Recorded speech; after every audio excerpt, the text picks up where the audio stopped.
नमस्कार साथियों, NMF news देख रहे हैं आप। आपके साथ मैं हूं अनुपम प्रसून। भारत पर आखिरकार डोनाल्ड ट्रंप ने 50% टैरिफ की घोषणा कर दी।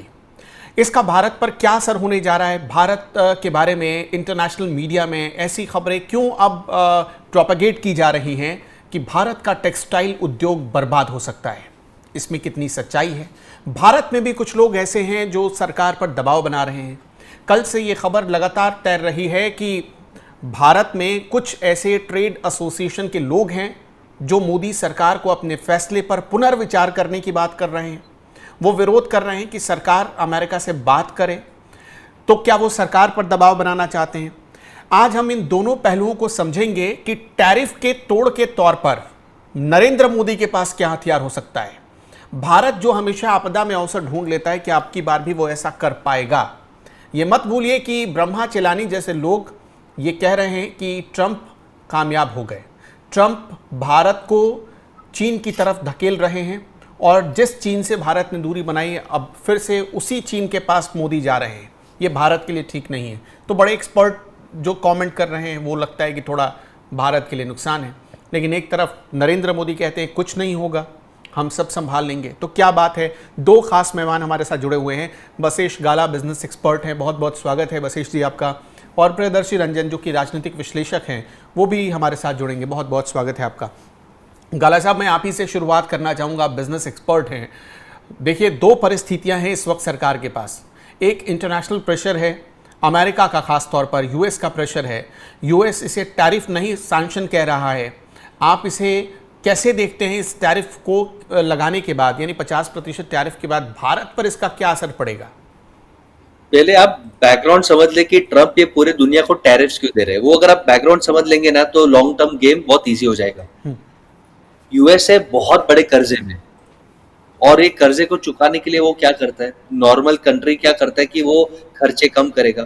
बट यूएस के पास यूएस डॉलर है और मिलिट्री पावर है, तो वो क्या करता है, और वो मनी प्रिंट करता है, जिसे हम कहते हैं ट्रेजरी बिल, ट्रेजरी बॉन्ड। और वो ट्रेजरी बिल दुनिया का सेफेस्ट एसेट माना जाता है क्योंकि वो यूएस गवर्नमेंट का है। और वो लेता कौन है? चाइना, यूरोप, जापान और इंडिया, क्योंकि हमें फॉरेन करेंसी चाहिए। अब इमेजिन करो, लास्ट 5 साल में इंडिया का स्टॉक मार्केट ग्रो हो रहा है 15% के रेट पे। रियल एस्टेट, गोल्ड ग्रो कर रहा है, क्रिप्टो 20% वर्ल्ड वाइड ग्रो कर रहा है। और ये जो यूएस ट्रेजरी बिल है वो ग्रो हो रहा है 3%। ये 3% ही देता है रिटर्न, क्योंकि सेफ है। अब कोई भी सेंसिबल आदमी ये देखेगा कि मैं यूएस बिल्स क्यों लूं, वो 3% पे मिल रहा है, मैं भाई इंडिया में इन्वेस्ट करूं। ये पूरी दुनिया सोच रही है, मैं इंडिया में इन्वेस्ट करूं, मैं गोल्ड में इन्वेस्ट करूं, मैं क्रिप्टो में इन्वेस्ट करूं। तो ट्रंप का एक मास्टर प्लान हिडन बट एक कंफर्म्ड है कि थोड़ा तहलका मचाना, जिससे दुनिया की स्टॉक मार्केट हिल जाए। तो जब उन्हें और कर्जा लेना हो तो वो नोट प्रिंट करे और वो नोट लेने के लिए लाइन में लोग तैयार हो जाए। क्योंकि जब तहलका, वॉर होता है, कंफ्यूजन होता है, तो सब बोलते भाई सेफ्टी चाहिए, कल इंडिया डूब गया तो क्या मालूम, फॉर एग्जाम्पल। तो ट्रंप का पहले ये मोटिव समझ लो कि वो खुद कर्जे में, इतने कर्जे में डूबे कि हर 6 महीने 12 महीने उन्हें और कर्जा लेना पड़ता है कर्जा को चुकाने के लिए। ये पॉइंट 1 है। पॉइंट 2, पूरे इंटरनेशनल मीडिया में एक कहावत है कि भाई सब कंट्रीज झुक गए सिवा चाइना और इंडिया के। यस, और चाइना को यूएस से ज्यादा उंगली नहीं कर सकता क्योंकि उनके पास रेयर अर्थ मिनरल्स है, जिसके बिना आप सेमीकंडक्टर, एआई वो कुछ बना नहीं सकते। तो चाइना को छेड़ नहीं रहा, इंडिया को दबा रहा है क्योंकि उसको रशिया को अटैक करना है। बट इंडिया ने झुका नहीं। अब इमेजिन करो, न्यूज में आया था कि मोदी जी ने 4 कॉल्स ट्रंप की उठाई नहीं। ये रिकॉर्ड है कि यूएस का जब हेड प्रेसिडेंट कॉल करता है तो कोई भी आदमी उठाता है, तो Modi ji is very clear कि हम झुकेंगे नहीं। और वो स्पेशली ये 3 सेक्टर्स के लिए ही लड़ाई कर रहे थे, तो ये ऑलरेडी कॉम्प्रोमाइज हो जाता। हमारा कॉम्प्रोमाइज हो गया था सिर्फ 3 सेक्टर्स में, वो है एग्रीकल्चर, डेयरी और फिशरी। जहाँ पे हमारे गरीब किसान भाई बहन है और बहुत छोटे छोटे लोग हैं, वहां पे अमेरिका के बड़े कंपनीज आ जाएंगे तो ये खत्म हो जाएंगे। तो आई थिंक मोदी जी का स्टैंड बहुत परफेक्ट है। अब आप पूछो इसका नसर क्या? ऑफ कोर्स लोकल लोग, बिजनेसमैन पैनिक करते तो गवर्नमेंट पे प्रेशर डाल रहे। तो गवर्नमेंट ने ऑलरेडी 2 मूव्स ले लिए। जो आपको 12 महीने तकलीफ देगा या 6 महीना तकलीफ सहन करना पड़ेगा, बट आगे अच्छे दिन गारंटेड है, गारंटेड। अनुपम साहब, एक तो जीएसटी रेट कम करने जा रहे, जिसके कारण जो 18% 28% निकल जाएगा, सॉरी 12-28% निकल जाएगा, 5 और 18 रहेगा। तो जब जीएसटी कम हो जाता है तो डोमेस्टिक कंजम्पशन बढ़ जाएगा, तो ये हमारे कपड़े है, ज्वेलरी है, रियल एस्टेट है, वो थोड़ा बूम होगा। सेकेंड, 40 कंट्रीज अनुपम साहब, 40 कंट्रीज जो हमसे बहुत धंधा नहीं कर रहे, उनके साथ वो FTA, free trade agreement, special trade कर रहे हैं, जैसे कि यूके, जापान, मिडिल ईस्ट। मैंने लास्ट टाइम भी आपके चैनल पे कहा था कि जब एक दोस्त नाराज हो जाए तो उसको दुश्मन मत बनाओ, उसको साइड में रूठे रहने दो, आप और अच्छे दोस्त बना लो। तो इंडिया के पास मौका है कि वो यूके के साथ ऑलरेडी FTA हो गया है, फ्री ट्रेड अग्रीमेंट हो गया है, वहां से महंगी गाड़ी अब लो टैक्स में आएगी, रेंज रोवर्स वगैरह। वैसे ही जापान में होगा, सऊदी अरेबिया में होगा।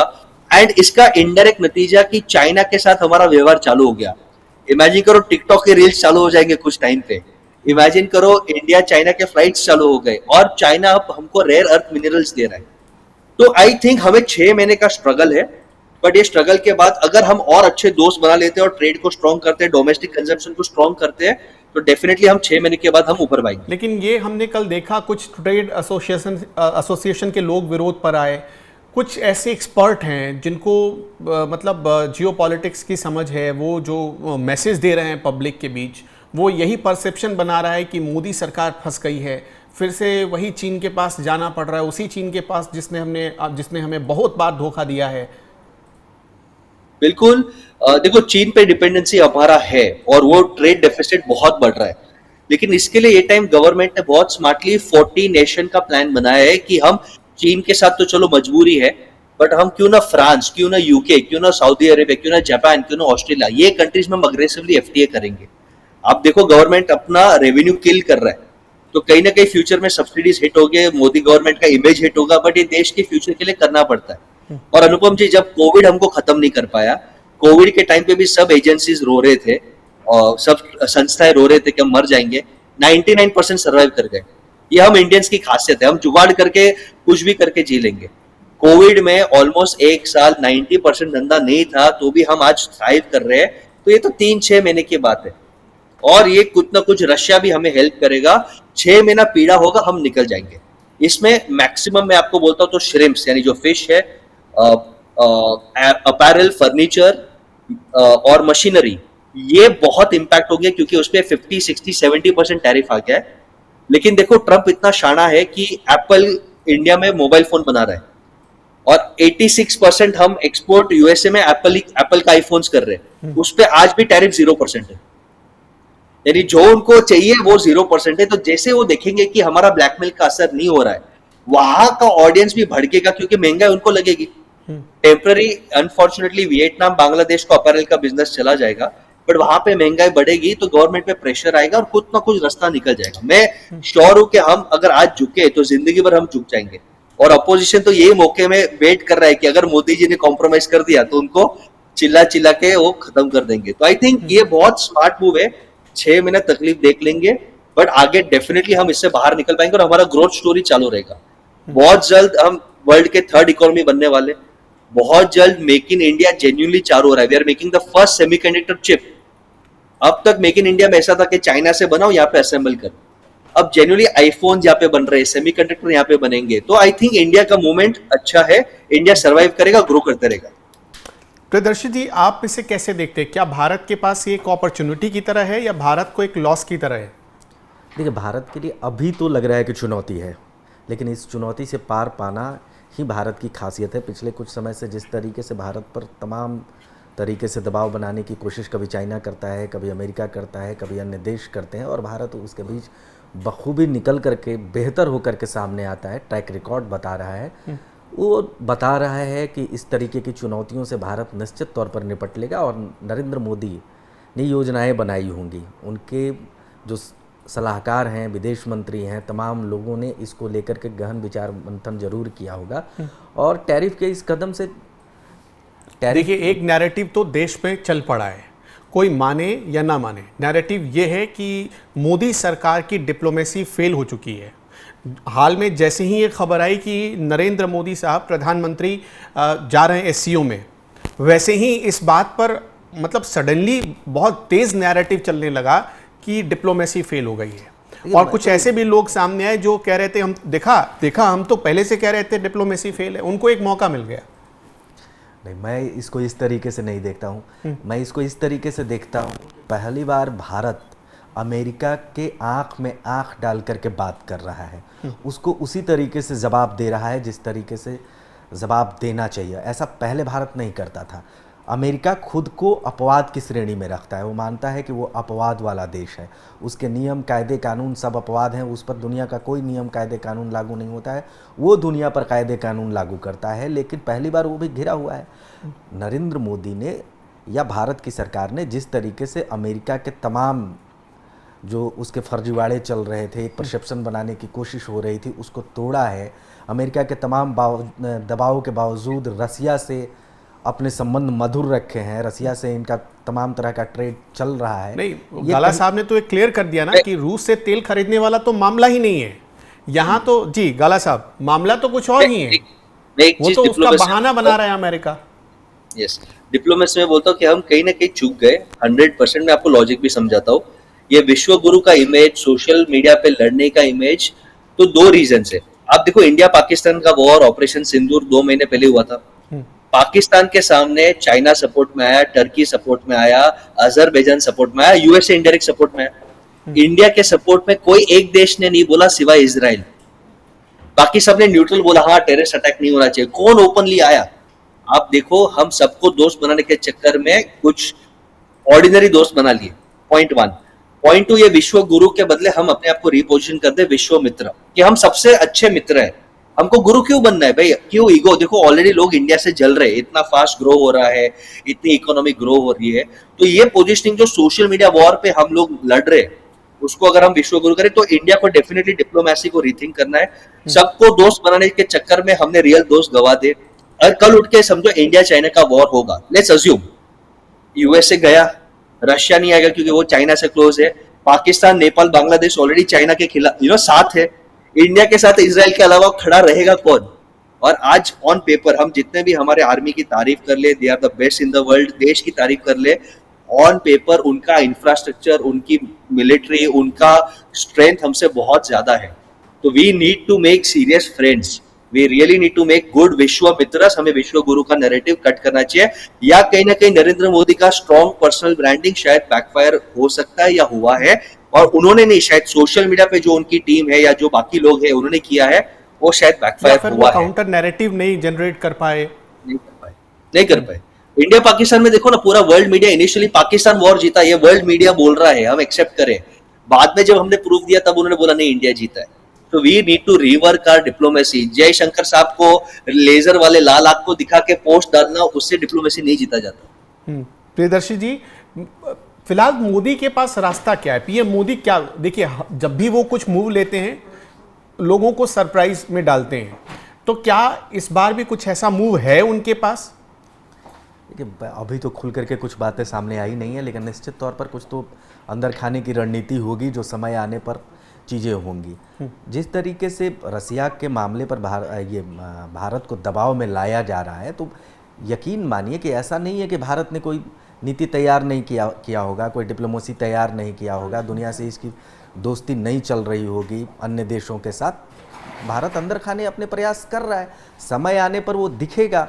अमेरिका बौखलाया क्यों था भारत से, और बौखलाया हुआ क्यों है भारत से? भारत की बढ़ती हुई ताकत से ही तो बौखलाया हुआ है, जो उस कट साइज करना चाहता है भारत को। इसी कारण से तो वो बौखलाया हुआ है कि विश्व में भारत की ताकत बढ़ रही है। तो अगर भारत की ताकत बढ़ रही है विश्व में, तो इसके नए दोस्त भी बन रहे हैं, कुछ दुश्मन भी बन रहे हैं। अमेरिका दुश्मनी निभा रहा है। पाकिस्तान और भारत का जो वॉर हुआ, उसमें निश्चित तौर पर अमेरिका डर करके पाकिस्तान के साथ चला गया था कि भारत की कहीं ताकत न बढ़ जाए। और भारत आज उस स्थिति में है कि वर्ल्ड हायरार्की को तय कर सकता है, मानिए या मत मानिए। जिस तरफ भारत झुकेगा उस तरफ दुनिया का पलड़ा झुकेगा, उस तरफ दुनिया का वर्ल्ड हायरार्की बनेगा। अगर सीधे तौर पर भारत, चीन और रूस एक साथ आ जाते हैं, तो सोच करके देखिए दुनिया का हायरार्की क्या होगा। क्या अमेरिका दादा रह जाएगा दुनिया का? हाँ, लेकिन चीन पर थोड़ा कभी कभी डाउट हो जाता है, संदेह की नियत चीन पर हो जाती है। इसीलिए तो अभी तक बात हमने तो चीन के लिए हिंदी चीनी भाई भाई का नारा लगा दिया, लेकिन उसने क्या किया हमने देखा है, उसको झेला है। मैं एक आखिरी सवाल बसेश गाला साहब आपसे पूछना चाहता हूँ। सवाल ये है कि अभी कुछ दिनों पहले हमने देखा कि जो रूस के एम्बेसडर हैं उन्होंने प्रेस कॉन्फ्रेंस किया था। उन्होंने अपनी प्रेस कॉन्फ्रेंस में कहा कोई बात नहीं, अमेरिका नहीं ले रहा है, हमारे यहाँ भेज दो, रूस के दरवाजे खुले हैं। लेकिन मुझे सिंपल वर्ड में ये समझाइएगा कि क्या ये विकल्प हो सकता है? क्योंकि कहाँ 83-84 रुपए का $1 और कहाँ 1 रुपए के बराबर 1.09 रूबल, तो एक बड़ा अंतर है दोनों में ना।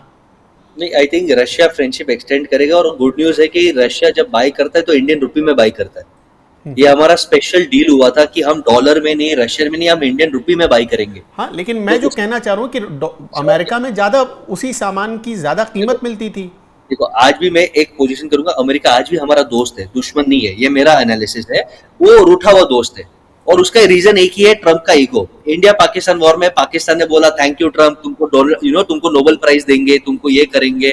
उन्होंने थोड़ा नमस्ते नमस्ते किया, इंडिया ने कुछ बोला नहीं तो उसका ईगो हर्ट हो गया। हाँ। वो हर दूसरे दिन बोलता है इंडिया पाकिस्तान वॉर मैंने सॉल्व करा है। इंडिया मैं आपको थोड़ा सा रोकना चाहता हूं, मैं ट्रंप का एक बयान सुनवाता हूं। ये बयान कल का ही है, पहले आप सुनिए कि ट्रंप ऐसा कर क्यों रहे, उस बयान में साफ जाहिर होता है, सुनिए। And there's only one thing I wish for, that Nobel Committee finally gets its act together and realizes that you are the single finest candidate since the this Nobel Award was ever talked about to receive that reward. Beyond your success is game-changing out in the world today, and I hope everybody one day wakes up and realizes that.